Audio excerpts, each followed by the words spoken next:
SBA Publications.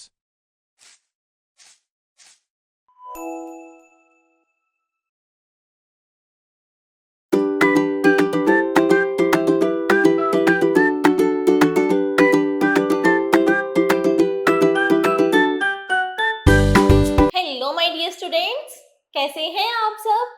मैं उम्मीद करती हूँ आप सब बहुत अच्छे होंगे। प्यारे बच्चों, आज हम पढ़ेंगे एक नया विषय और आज के हमारे विषय का नाम है शब्द विचार। आज हम शब्द विचार पर चर्चा करेंगे। प्यारे बच्चों, आपने इसे अपनी पिछली कक्षाओं में भी पढ़ा होगा, पर आज हम इस पर गहराई से चर्चा करेंगे। चलिए शुरू करते हैं। शब्द शब्द किसे कहते हैं? वर्णों का सार्थक मेल, उसे हम शब्द कहते हैं। यानी कि जब हम वर्णों को, कई सारे वर्णों को आपस में जोड़ते हैं और जिससे कोई अर्थ निकले, उसी को हम शब्द कहते हैं। इस चित्र में देखिए, यह एक घोड़े का चित्र है। हम घोड़ा कुछ इस प्रकार लिखते हैं। यह क्या है? यह एक शब्द है जो इन चार ध्वनियों को, चार वर्णों को जोड़कर बनाया गया है। तो हम कह सकते हैं वर्णों का मेल शब्द कहलाता है। इसी प्रकार इन सभी वर्णों का मेल, यह शब्द कमल कहलाता है। यानी कि ध्वनियों का ऐसा समूह जिसका निश्चित अर्थ होता है, शब्द कहलाता है। जिसका अर्थ निकलता है उसी को हम शब्द कहते हैं। यहाँ देखिए, डाघो, लमक, सब, शलक, क्या इनसे कोई अर्थ निकल रहा है? जी नहीं। इनको सुनकर क्या आपके मन में, आपके दिमाग में कोई छवि उभरती है? बिल्कुल भी नहीं, क्योंकि इनका हम मतलब ही नहीं जानते। इसका मतलब हम इन्हें शब्द की श्रेणी में नहीं शामिल कर सकते। आइए अब पढ़ते हैं शब्दों के भेद। प्यारे बच्चों, हमारे शब्दों को चार भागों में बांटा गया है। देखते हैं वे कौन कौन से हैं। उत्पत्ति के आधार पर, रचना के आधार पर, अर्थ के आधार पर और प्रयोग के आधार पर। यानी कि उत्पत्ति, रचना, अर्थ और प्रयोग, इन चार आधारों पर हमारे शब्दों का वर्गीकरण किया गया है। आइए पढ़ते हैं उत्पत्ति के आधार पर शब्दों के भेद। प्यारे बच्चों, उत्पत्ति के आधार पर हमारे शब्दों को चार भागों में बांटा गया है। वे कौन कौन से हैं? तत्सम शब्द, तद्भव शब्द, देशज शब्द और विदेशी शब्द। तो तत्सम शब्द कौन से होते हैं? तत्सम यानी कि वे शब्द जो मूल रूप से हमारी संस्कृत भाषा के शब्द हैं और जिनका हिंदी में भी इस्तेमाल ज्यों का त्यों किया जाता है, इनमें कोई बदलाव नहीं किया जाता। इन्हीं को हम तत्सम शब्द कहते हैं। जैसे प्रकाश, ध्वनि, सूर्य, मयूर, वर्ष, मस्तक, दुग्ध, ये सभी तत्सम शब्द हैं। अब है हमारे पास तद्भव शब्द, यानी कि संस्कृत भाषा के ऐसे शब्द जो कुछ रूप परिवर्तन के बाद हिंदी में प्रयोग किए जाते हैं। जैसे तत्सम शब्द है आम्र, और आम्र का तद्भव रूप क्या होगा? आम। तो यानी कि आया कहाँ से? आया तो संस्कृत से ही है, परंतु हमने उसका रूप परिवर्तित कर दिया। इसी को हम तद्भव शब्द कहते हैं। यहाँ हमें एक तालिका दी गई है, इसमें हमें तत्सम और तद्भव शब्द दिए गए हैं। चलिए देखते हैं। यहाँ कुछ तत्सम शब्द हैं और यह इनके तद्भव शब्द दिए गए हैं। भ्रातृ, भ्रातृ यानी कि भाई। तत्सम में भ्रातृ कहा जाता है, उसका तद्भव रूप होता है भाई। मक्षिका, मक्खी, आम्र, आम, दंत, दांत, भ्रमर, भंवरा। इसी प्रकार पंच, पांच, नासिका, नाक, पितृ, पिता, सप्त, सात, अग्नि, आग। यानी कि यह हमारे तत्सम से तद्भव का रूपांतरण है।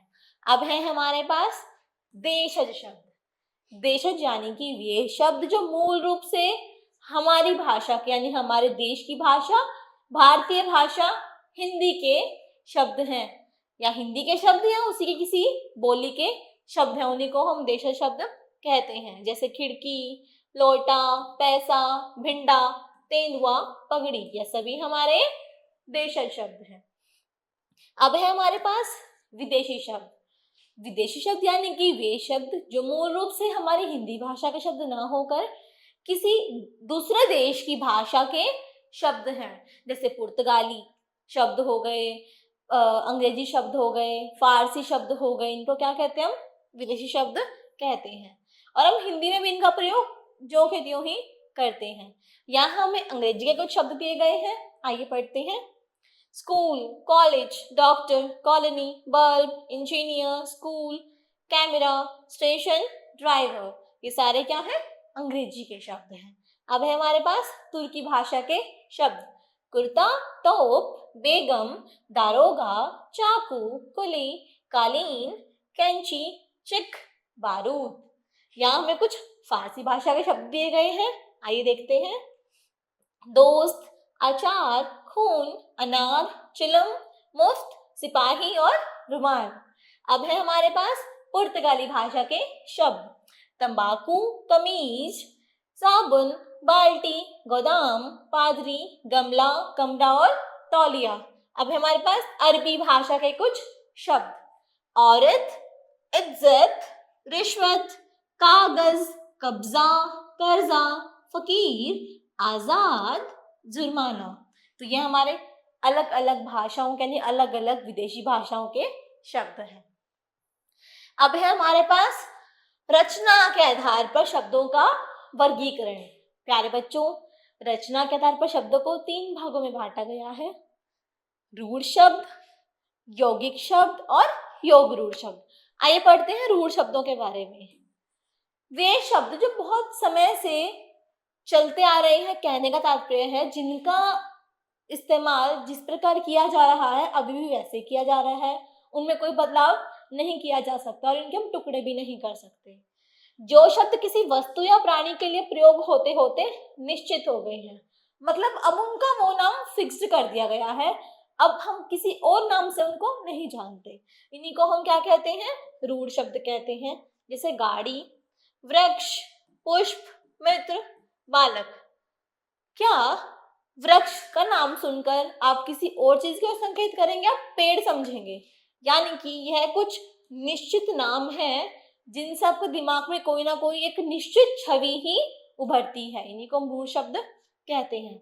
और अगर हम इनके टुकड़े करते हैं, जैसे गाड़ी है, अगर हम इसको 2 भागों में बांटते हैं तो उन दोनों भागों का कोई भी अर्थ नहीं निकलेगा। इन्हीं को हम रूढ़ शब्द कहते हैं।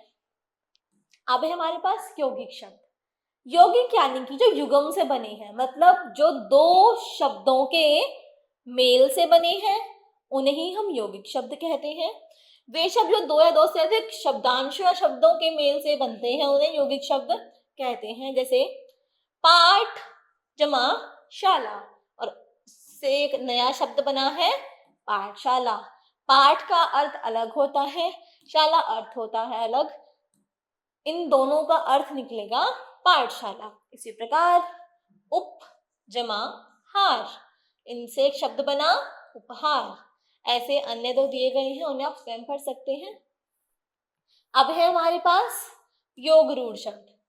प्यारे बच्चों, योग रूढ़ शब्द भी यौगिक शब्दों के जैसे ही होते हैं, यानी कि यह भी 2 अलग अलग शब्दों को जोड़कर बनाए जाते हैं, परंतु यह किसी विशेष अर्थ की ओर संकेत करते हैं। आइए देखते हैं कैसे।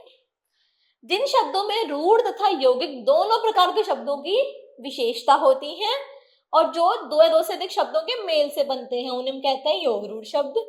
जैसे पंख जमा ज, पंकज। हिम जमा आल्य, हिमालय। ऐसे ही जैसे लंबोदर, दशानन। लंबोदर किसे कहा जाता है? लंबोदर से तात्पर्य है यहाँ पर गणेश जी को, यानी कि लंबोदर का अर्थ है गणेश जी। इसी प्रकार दशानन, दशानन यानी कि रावण, यहाँ पर दशानन शब्द से रावण को संबोधित किया गया है। इसी प्रकार के शब्दों को हम क्या कहते हैं? योग रूढ़ शब्द कहते हैं। अब है हमारे पास अर्थ के आधार पर शब्दों का वर्गीकरण। तो अर्थ के आधार पर भी शब्दों का वर्गीकरण 2 प्रकार से किया गया है, सार्थक शब्द और निरर्थक शब्द। सार्थक यानी कि जिनका कोई अर्थ निकले, और निरर्थक जिनका कोई भी अर्थ नहीं निकलता। आइए देखते हैं सार्थक शब्द। सार्थक शब्द, जिन शब्दों का कोई निश्चित अर्थ होता है उन्हें हम सार्थक शब्द कहते हैं, जैसे पर्वत, तोता, आसमान। यानी कि इनका नाम सुनकर आप समझ सकते हैं कि किस चीज की ओर इशारा किया गया है, इन्हीं को हम सार्थक शब्द कहते हैं। अब है हमारे पास निरर्थक शब्द। निरर्थक यानी कि वे शब्द जिनका कोई भी अर्थ नहीं निकलता, परंतु इनका प्रयोग कैसे किया जाता है? इनका प्रयोग कभी कभी सार्थक शब्दों के साथ जोड़कर किया जाता है। देखते हैं कौन कौन से होते हैं निरर्थक शब्द। जैसे चाय वाय में वाय का कोई भी अर्थ नहीं होता। इसी प्रकार पानी वानी में वानी का कोई अर्थ नहीं होता। जूता वूता में वूता का अर्थ नहीं होता। तो यानी कि वाय, वानी और वूता, ये तीनों वे शब्द हैं जिनसे कोई भी अर्थ नहीं बनता, इन्हीं को हम निरर्थक शब्द कहते हैं। आइए देखते हैं सार्थक शब्दों का वर्गीकरण। तो प्यारे बच्चों, सार्थक शब्दों को भी 4 भागों में बांटा गया है। देखते हैं कौन कौन से हैं। एकार्थक शब्द, अनेकार्थक शब्द, विपरीतार्थक शब्द और समानार्थक शब्द। ये 4 प्रकार के वे शब्द हैं जो सार्थक शब्दों के अंतर्गत आते हैं। आइए पढ़ते हैं एकार्थक शब्दों के बारे में। ऐसे शब्द जिनका प्रयोग एक ही अर्थ में किया जाता है, जिनसे कोई ना कोई अर्थ निकलता परंतु केवल एक अर्थ निकलता है, उसी को हम एकार्थक शब्द कहते हैं। जैसे गाय, पुस्तक, मोर, अपयश, अनुराग, बालक, यह सभी हमारे एकार्थी शब्द हैं। अब हमारे पास अनेकार्थी। अनेकार्थी का मतलब वे शब्द जिनके अनेक अर्थ होते हैं, यानी कि शब्द तो एक है परंतु उसके कई सारे मतलब होते हैं, उन्हीं को हम अनेकार्थी शब्द कहते हैं। जैसे कंज, कंज का अर्थ है कमल, अमृत, सिर के बाल। इसी प्रकार काल का अर्थ है समय, शत्रु और यमराज। सूर्य का अर्थ होता है रवि, सूरज और आदित्य। प्यारे बच्चों, यह जो उदाहरण दिया गया है यह हमारे समानार्थी शब्द का उदाहरण है हमारे पास अब विपरीतार्थक शब्द। विपरीतार्थक शब्द कौन से होते हैं?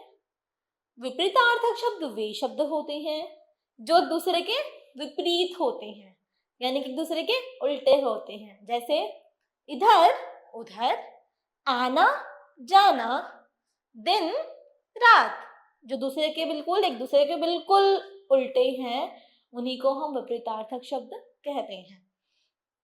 जैसे अपना, पराया, पाप, पुण्य, गुण, अवगुण। अब हमारे पास समानार्थक शब्द, यानी कि शब्द तो बहुत सारे हैं परंतु उनका अर्थ एक ही है, इन्हीं को हम समानार्थक शब्द कहते हैं।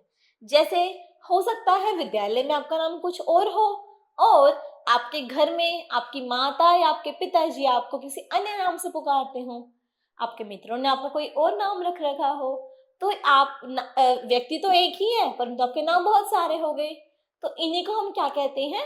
इन्हीं को हम कहते हैं इनको समानार्थी शब्द। देखते हैं जैसे पुष्प, पुष्प को हम फूल, सुमन, कुसुम, इन तीनों के नाम से जानते हैं।